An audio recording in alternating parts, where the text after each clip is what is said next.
We're back in Galilee.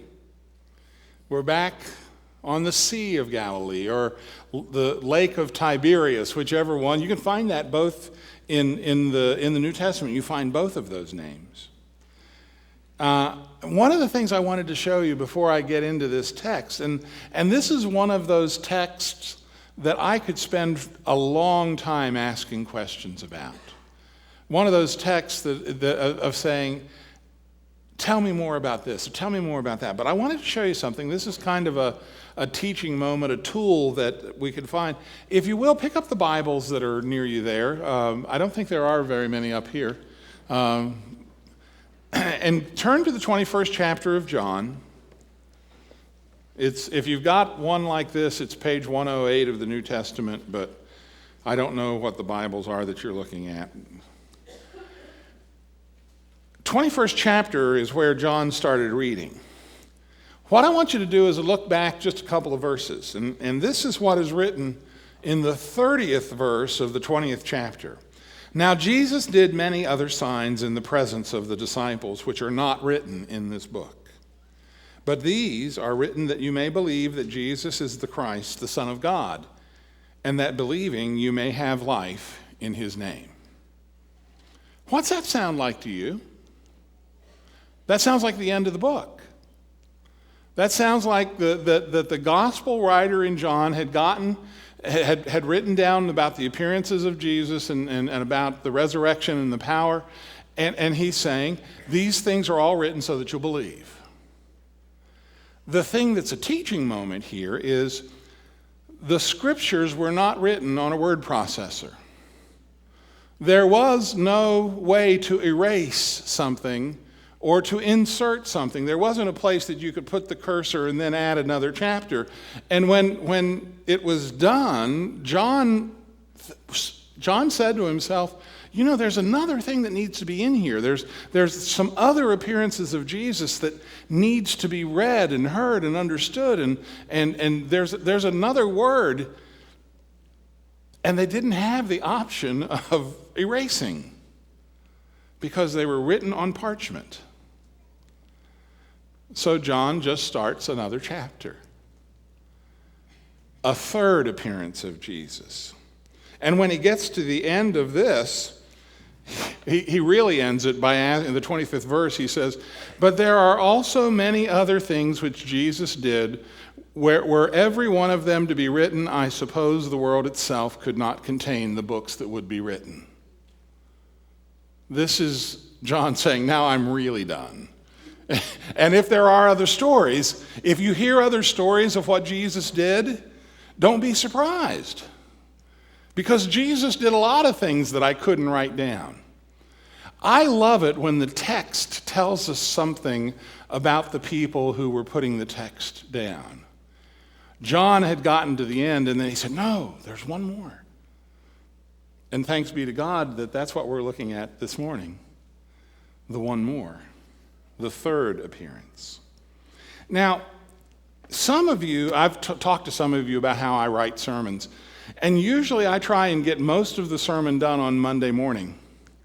First thing I do on Monday is begin to work on Sunday's sermon because I'm one of these people that I like to let it percolate and I like to think about it and I like to kind of get it in hand. And then there's always something that'll happen during the week that will contribute to it. There's always an illustration that'll happen in the news or something like that. I didn't get it written on Monday morning this week. Didn't get it written on Tuesday. I didn't get the final clarification of where I needed to go until 9 o'clock last night.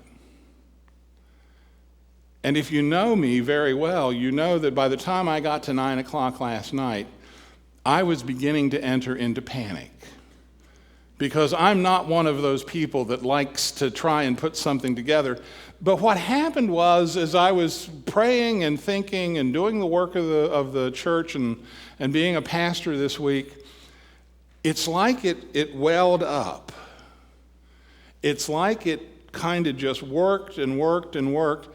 And then I get here and I look at the liturgy that we created, and I see the confession.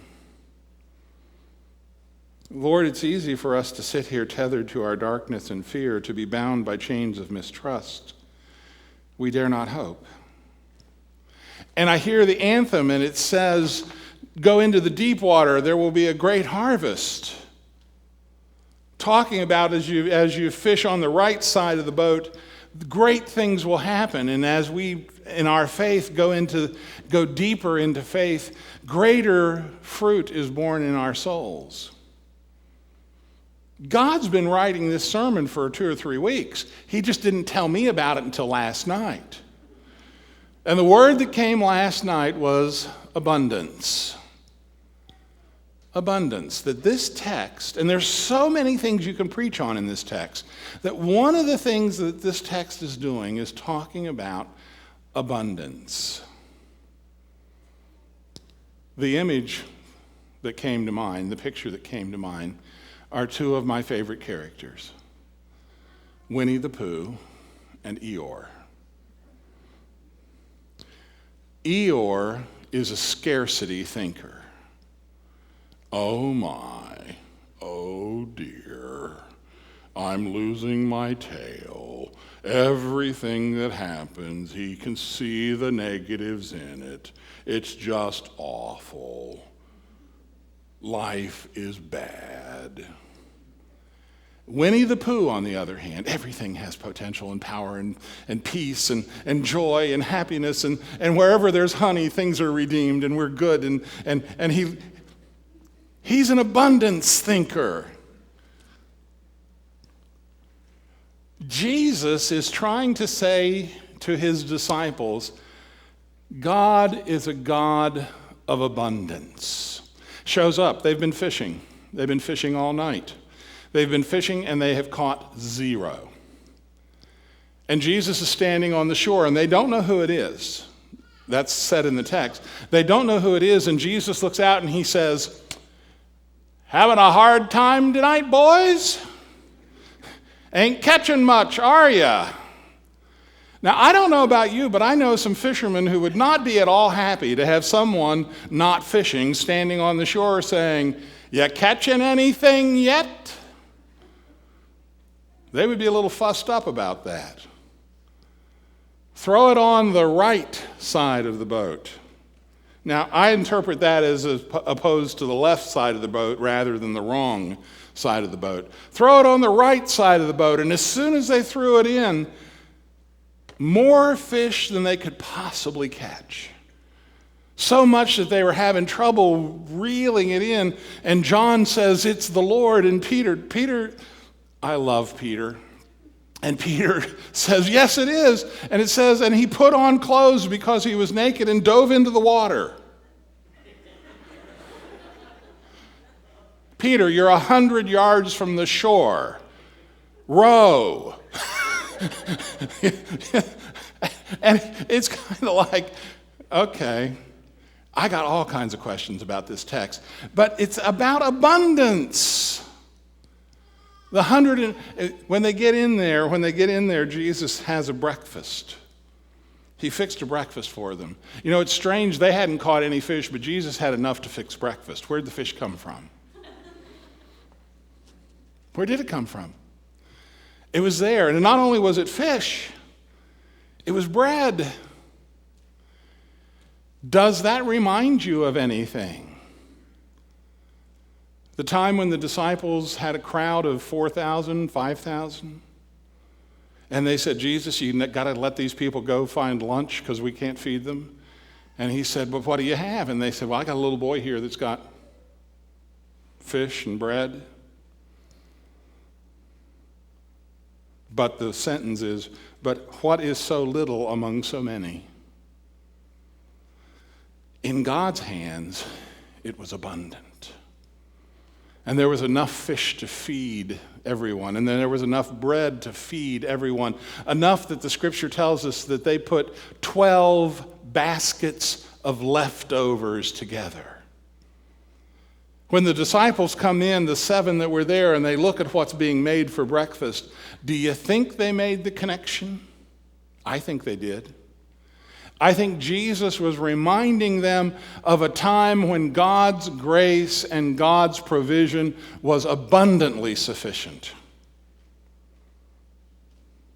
The issues of abundance and scarcity are a challenge to the church. I went to a church once when I was the conference council director, and I asked them, I said, what would you like for me to do for you? If this consultation works, what will happen? The answer I got was, I'd like for you to show us a way to use our building to make enough money so we don't have to close.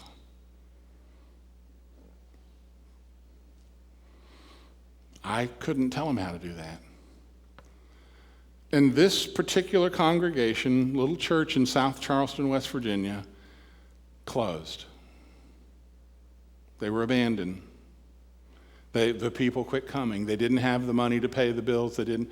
And the thing of it is in their mind, I could hear the scarcity mentality. Oh, people don't want to drive here anymore. We're not in a good place where there's nobody that lives near us. And there wasn't. There wasn't. It was in the middle of South Charleston. It was like up 2 blocks from the Mound. It was surrounded by businesses and car dealerships. And they were saying, people don't want to come here. It was Eeyore. Oh dear, oh my. The church is going in a handbasket and we're here and oh dear, oh my. And they were right. They no longer exist. The sad thing, the funny thing is, there's a Baptist church there that's doing really well. Sitting right there in the same corner, using the same building with all of the same limitations, and they're doing just fine. Because they had the vision of God's going to do wonderful things in this place, and this is going to be a place of salvation, and this is going to be a place of peace, and this is going to be a place of service, and this is going to be a place where Jesus Christ is proclaimed, and people come to know him, and their lives are changed. The building didn't move. The mentality did. Scarcity, abundance. You see, one of the things that we're challenged to do is to remind ourselves continuously that God is a God of abundance, that God has grace that is sufficient for all of our sin, love to heal any wound, mercy to conquer any strife, blessings that abound. We get ourselves in trouble when we think that what God has to give to the world is limited, and we won't have enough, and we won't have enough just for us. And then we start doing this, becoming less and less and less. How many fish are in that net, Jesus said? 153. No one knows why that number's picked. There's all kinds of speculation about it. But 153, 100 more fish than could possibly be brought in, but they brought them in, and Jesus shows them an abundance. You and I are always challenged when we come to the Lord's table. We are challenged to think and live abundantly. To know that we won't run out of love, to know we won't run out of service, to know will we run out of money? Maybe. But as my friend Wilson Conrad told me, Wilson was long in glory, and Wilson tithed every day of his life, every single Sunday. He worked for Columbia Gas. He was a laborer. And I remember him standing up in church a long time ago, and he said, I have tithed every Sunday for my entire life, and I have never been in need. God has provided all my needs. And I sat there and thought, that's abundance. That's abundance. Our challenge is to think abundantly to know that God has more to give the world than we can possibly imagine, and to let us be the vessels through which God does that. Final story, many, many years ago. We had a group of children who came to Christ Church. And they came from what they would call the projects. And we would give them, our director of Christian education, Kathy, would give every child a snack. Right there, when they were done, she'd hand out candy or whatever. One person in the church got angry and complained. And I got the message that said, and I'm going to clean it up, that we need to quit giving those fat, blank kids candy. And it wasn't aimed at our kids, it was aimed at the kids from the projects. And when Kathy told me that, I looked at her and I said, Kathy, tell them that the candy that we hand out will be like God's love and grace. It will continue to be abundant, and it will continue to be free to all who will receive it. Every once in a while, you get one thing right. God's love for you is abundant and free and offered. Jesus is telling his disciples to be abundance thinkers, abundance livers, and that's what they did. And we're here because of that. Amen.